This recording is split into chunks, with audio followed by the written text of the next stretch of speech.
ఎటు చూసినా మీకు ఎలుకలే కనిపిస్తాయి. 10లో 100లో కాదు, ఏకంగా ఈ ఆలయంలో 25,000 వరకు ఎలుకలున్నాయి. ఎలుకలు తిన్న తర్వాత మిగిలింది భక్తులకి ప్రసాదంగా ఇస్తారు. మీ కాలి కింద పడి ఏదైనా ఎలుక చనిపోయిందే అనుకోండి, ఇక మీకుంటుంది. ఒక కాళీ మందిరంలో అమ్మవారికి నూడిల్స్ నైవేద్యంగా పెడుతుంటారు. వాళ్ళు కూడా మనలాగే గుడి బయట చెప్పులు వదిలి లోపలికి రావటం, చైనా స్టైల్లో అమ్మవారికి నమస్కరించడం వంటివి చేస్తుంటారు. మహిందీపూర్ బాలాజీ ఆలయం అంటే అది వెంకటేశ్వర స్వామి ఆలయం అనుకుంటారేమో, కాదు. కొంతమంది భక్తులను చూస్తే మనకు వెన్నులో వణుకు పుడుతుంది. అక్కడ దయ్యం పట్టిన కొందరు ఒక్కొక్కరు ఒక్కలా ప్రవర్తిస్తారంట. వెనక్కి తిరిగి చూడకూడదు. ఒకవేళ అలా చూస్తే భక్తులందరూ కలిసి తిడతారు. తిట్లంటే ఏదో నార్మల్ తిట్లు కావు, ఒక్కొక్కసారి బయటకు కూడా చెప్పలేని పదాలు కూడా వాడుతూ ఉంటారు. హలో గైస్, ఈ వీడియోలో మన దేశంలో ఉన్న కొన్ని మిస్టీరియస్ టెంపుల్స్ గురించి చెప్పబోతున్నాను. వీడియో పూర్తిగా చూడండి, మంచి ఇంట్రెస్టింగ్ గా ఉంటుంది. కుదిరితే నా ఛానల్ ని చెక్ చేయండి. మంచి కంటెంట్ అండ్ ఇన్ఫర్మేషన్ కలెక్ట్ చేసి వీడియోస్ చేశాను, మీకు తప్పకుండా నచ్చుతాయి. కుదిరితే సబ్స్క్రైబ్ కూడా చేయండి, నాకు చాలా మోటివేషనల్ గా ఉంటుంది. ఇక ఆలస్యం చేయకుండా వీడియోలోకి వెళ్ళిపోదాం.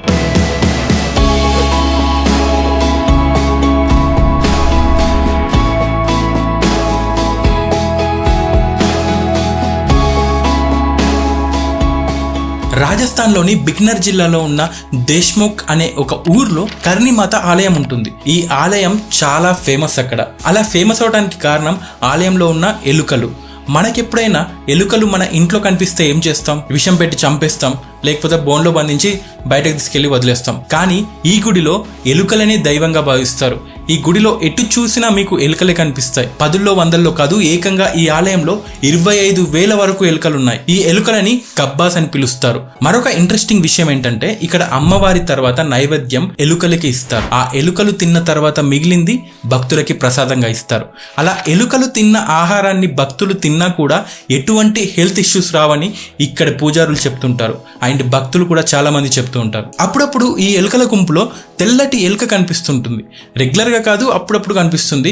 ఎప్పుడైనా దర్శనానికి వెళ్ళినప్పుడు ఆ తెల్లని ఎలుక కనిపిస్తే అదృష్టంగా భావిస్తారు. అండ్ మీరు ఆలయంలోకి వెళ్ళిన తర్వాత ఎటు చూసినా ఎలుకలే ఉంటాయి కదా, పొరపాటున మీ కాలి కింద పడి ఏదైనా ఎలుక చనిపోయిందే అనుకోండి, ఇక మీకుంటుంది. చనిపోయిన ఎలుకకి బదులు బంగారం లేదా వెండితో చేయించిన ఎలుకని అక్కడ మళ్ళీ తిరిగి సమర్పించాల్సి ఉంటుంది. ఈ ఆలయం గురించి ఏమనుకుంటున్నారు? కింద కామెంట్ చేయండి.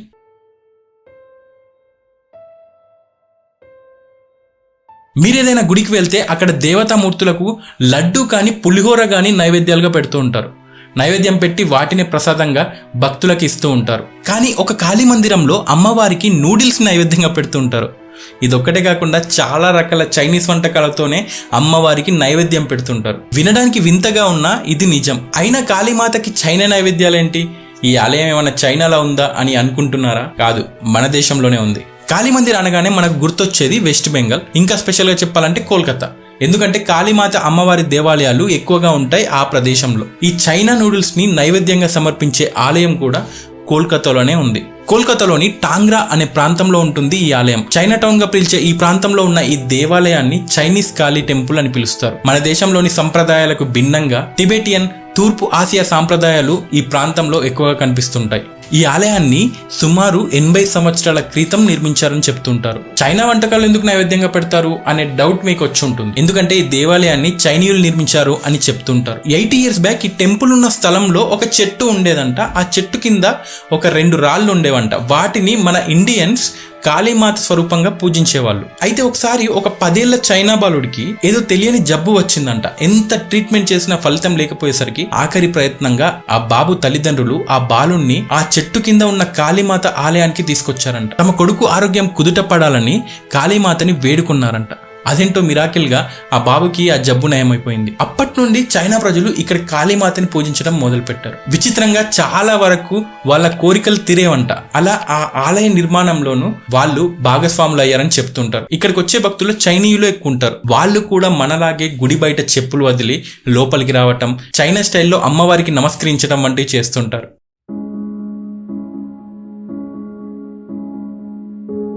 మనం ఆలయానికి ఎందుకు వెళ్దాం? ప్రశాంతత కోసం. ఎంత స్ట్రెస్ ఉన్నా, ఎన్ని కష్టాలు ఉన్నా టెంపుల్లో కాసేపు ఉంటే ప్రశాంతంగా ఉంటుంది. కానీ ఇప్పుడు నేను చెప్పబోయే టెంపుల్ గురించి వింటే ప్రశాంతత విషయం పక్కన పెట్టండి, ఎప్పుడెప్పుడు ఆ ఆలయం నుండి బయటకు వెళ్దామా అని అనిపిస్తుంది. ఎందుకంటే ఆ ఆలయంలో దయ్యాలని వదిలిస్తారు. భూత వైద్యం చేస్తున్న సమయంలో దయ్యం పట్టిన వారిని ఆ ఆలయంలో ఉన్న ఒక ప్రత్యేక స్థలంలో ఒంటరిగా వదిలేస్తారు. కాసేపటి తర్వాత వారు సాధారణ వ్యక్తుల్లా పూర్తి ఆరోగ్యవంతంతో తిరిగి వస్తారు. ఇటువంటి అద్భుతమైన శక్తులు గల ఆలయం గురించి చెప్పబోతున్నాను, స్కిప్ చేయకుండా చూడండి. దయ్యాలు లేదా ఏవైనా చేతబడులు వదిలిపోవాలంటే ఏం చెయ్యాలి అని రాజస్థాన్ లో ఉన్న ప్రజలను అడిగితే వాళ్ళందరూ చెప్పే ఒకే ఒక్క పేరు మహిందీపూర్ బాలాజీ ఆలయం. రాజస్థాన్ లోని దౌసా జిల్లాలో ఉంటుంది ఈ ఆలయం. ప్రతిరోజు వేల మంది భక్తులు అక్కడికి వెళ్తుంటారు. కానీ అక్కడ కొంతమంది భక్తులను చూస్తే మనకు వెన్నులో వణుకు పుడుతుంది. మహిందీపూర్ బాలాజీ ఆలయం అంటే అది వెంకటేశ్వర స్వామి ఆలయం అని అనుకుంటారేమో, కాదు, హనుమంతుడి ఆలయం. అయితే మనం రెగ్యులర్ గా చూసే హనుమాన్ ఆలయాల్లో ఉండే హనుమంతుడి రూపం ఇక్కడ ఆలయంలో ఉండదు. ఇక్కడ విగ్రహం పెద్ద పెద్ద కళ్ళతో కోపంగా చూస్తున్నట్లు ఉంటుంది. ఆ విగ్రహాన్ని చూడగానే దయ్యాలు పారిపోతాయని భక్తులు నమ్ముతుంటారు. నిజంగానే దయ్యం పట్టిందని నమ్మే భక్తులు ఈ ఆలయానికి వచ్చాక నార్మల్ గా అయిపోతారంట. అయితే ఈ ఆలయంలో ఉన్న ఆ తెలియని శక్తి గురించి తెలిసి దేశంలో నలుమూలల నుండి దయ్యం పట్టిన చాలా మందిని ఇక్కడికి తీసుకొస్తూ ఉంటారు. అక్కడ దయ్యం పట్టిన కొందరు ఒక్కొక్కరు ఒక్కలా ప్రవర్తిస్తారంట. అందులో కొన్ని చెప్పాలంటే ఒకరు సలసలా కాగే నీళ్ళని ఒంటిపై పోసుకుంటారంట, ఇంకొకరు ఉరి వేసుకున్నట్లు వేలాడతారంట, మరికొందరైతే గట్టిగా అరుస్తూ తమ తలని గోడకేసి కొట్టుకుంటారు, ఇంకొందరు పూనకం వచ్చినట్టు ఊగిపోతూ ఉంటారంట, మరికొందరైతే తాళ్లతో తమని తాము కొట్టుకుంటూ ఉంటారు. ఎటు చూసినా భయంకరమైన అరుపులు, కేకలు, ఏడుపులు వినిపిస్తాయి. దయ్యం పట్టి వింత వింతగా ప్రవర్తించే వ్యక్తులు ఈ ఆలయంలోకి రాగానే సాధారణ స్థితికి వచ్చేస్తారంట. అయితే ఈ ఆలయాన్ని మతాలకు సంబంధం లేకుండా సమస్య వచ్చిన ప్రతి ఒక్కరూ ఈ ఆలయాన్ని దర్శించుకుంటారు. ఇలాంటి దయ్యం బాధితులు ఈ ఆలయంలో వందల సంఖ్యలో కనిపిస్తుంటారు. అయితే ఆ దయ్యం పట్టిన వ్యక్తుల అరుపులు ఈ ఆలయంలో ఒక భయానకమైన వాతావరణం సృష్టిస్తుంది. అందుకే సాధారణ భక్తులు ఈ ఆలయానికి వెళ్ళాలంటే కాస్త భయపడుతుంటారు. కొందరైతే ఆ దయ్యాలు వాళ్ళని వదిలి తమని పట్టుకుంటాయని భయపడుతుంటారు. ఈ ఆలయంలో ఇచ్చే ప్రసాదాన్ని ఎవరు ఇంటికి తీసుకెళ్లారంట. అలా చేస్తే వారికి చెడు జరుగుతుందని నమ్ముతూ ఉంటారు. అయితే ప్రతిరోజు ఇటువంటి పూజలు చేయరు. కేవలం మంగళవారం, శనివారాలు మాత్రమే ఈ దయ్యాలు వదిలిగొట్టే పూజలు చేస్తారు. ఈ 2 రోజుల్లో జనం వేల సంఖ్యలో వస్తారు. ఈ ఆలయానికి ఇటువంటి శక్తి ఉందని తెలిసి జర్మన్, నెదర్లాండ్స్, న్యూఢిల్లీ నుంచి కొందరు సైంటిస్టులు 2013లో ఇక్కడ కొన్ని పరిశోధనలు చేశారు. ఎన్ని పరిశోధనలు చేసినా ఈ ఆలయంలో ఉన్న రహస్యాన్ని మాత్రం ఛేదించలేకపోయారు. మరొక ఇంట్రెస్టింగ్ విషయం ఏంటంటే మనం ఏ గుడికి వెళ్ళినా దర్శనం తర్వాత ప్రసాదం తీసుకుంటాం, వెళ్తూ వెళ్తూ వెనక్కి తిరిగి మళ్ళీ దర్శనం చేసుకుంటాం.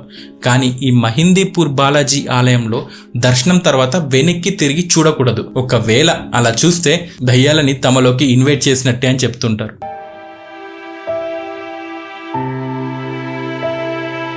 మనం ఏ పుణ్యక్షేత్రానికి వెళ్ళినా ఆ క్షేత్రంలో ఉన్న దేవతని భక్తితో పూజిస్తాం. కొందరు కీర్తనలు పాడతారు, భజనలు చేస్తుంటారు, వీలైతే ప్రవచనాలు కూడా. అయితే ఇప్పుడు కేరళలోని ఒక దేవాలయం గురించి చెప్పబోతున్నాను.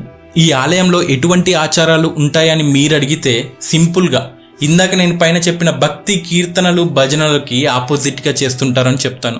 ఎందుకంటే ఈ ఆలయంలో ప్రతి ఇయర్ జరిగే భరణి ఫెస్టివల్లో ఆ ఆలయంలోని దేవతని భక్తులందరూ కలిసి తిడతారు. తిట్లంటే ఏదో నార్మల్ తిట్లు కావు, ఒక్కొక్కసారి బయటకు కూడా చెప్పలేని పదాలు కూడా వాడుతూ ఉంటారు. ఆ ఆలయంలో ఉగ్ర స్వరూపంలో ఉన్న భద్రకాళి అమ్మవారిని అలా తిట్టడం వల్ల అమ్మవారు శాంతించకుండా ఉగ్ర రూపంలోనే ఉండి భూత ప్రేతాల నుండి తమని కాపాడుతుందని అక్కడి స్థానికులు నమ్ముతూ ఉంటారు. కేరళలోని కొడంగలూరులో ఉన్న ఈ ఆలయంలో భరణి ఉత్సవం ప్రతి సంవత్సరం 7 రోజుల పాటు జరుగుతుంది. ఆ సమయంలో దేశంలోని చాలా ప్రాంతాల నుంచి లక్షల సంఖ్యలో భక్తులు ఇక్కడికి వస్తుంటారు. ఈ ఉత్సవాన్ని మార్చ్ లేదా ఏప్రిల్ నెలల మధ్య చేస్తారు. ఆ సమయంలో అక్కడ స్థానికులు 2 గ్రూపులుగా విడిపోయి ఒక గ్రూప్ దేవాలయంలో ఉంటారు, మరో గ్రూప్ దేవాలయం బయట ఉంటారు. బయట ఉన్నవారు పూనకం వచ్చిన వారిలా ఊగిపోతూ గుడి చుట్టూ 3 రౌండ్లు పరిగెడుతూ అమ్మవారిని తిడుతూ ఉంటారు. తిట్టుకుంటూ వాళ్ళ ట్రాన్స్లోకి వెళ్ళిపోతారంట. ఆ సమయంలో ఆ 2 గ్రూపులు కలిసి కొట్టుకుంటారు. గట్టిగా చెప్పాలంటే అక్కడ రక్తపాతమే జరుగుతుంది. భక్తులందరూ రెడ్ కలర్ బట్టలు వేసుకొని చేతిలో ఆయుధాలు పట్టుకొని కొట్టుకుంటారు. ఆ సమయంలో ఆ ప్రాంతం అంతా భయంకరంగానే ఉంటుందని చెప్పాలి. మీరు ఎప్పుడైనా కేరళ వెళ్తే ఈ ఆలయానికి వెళ్ళండి. భరణి ఉత్సవం సమయంలో మాత్రం వెళ్ళకండి. వైట్ షర్ట్ వేసుకొని వెళ్తే రెడ్ షర్ట్ అవుతుంది. సో గాయ్స్, ఇది దేశంలో ఉన్న కొన్ని వింతైన ఆలయాల గురించి వివరాలు. ఒకవేళ వీడియో నచ్చినట్టయితే లైక్ చేయండి. ఇంకా ఇలాంటి టెంపుల్స్ గురించి తెలుసుకోవాలంటే కింద కామెంట్ చేయండి, తప్పకుండా సెకండ్ పార్ట్ చేస్తాను. ఛానల్ ని మాత్రం సబ్స్క్రైబ్ చేసుకోండి. నెక్స్ట్ వీడియోలో మళ్ళీ కలుద్దాం. Until then take care and stay tune.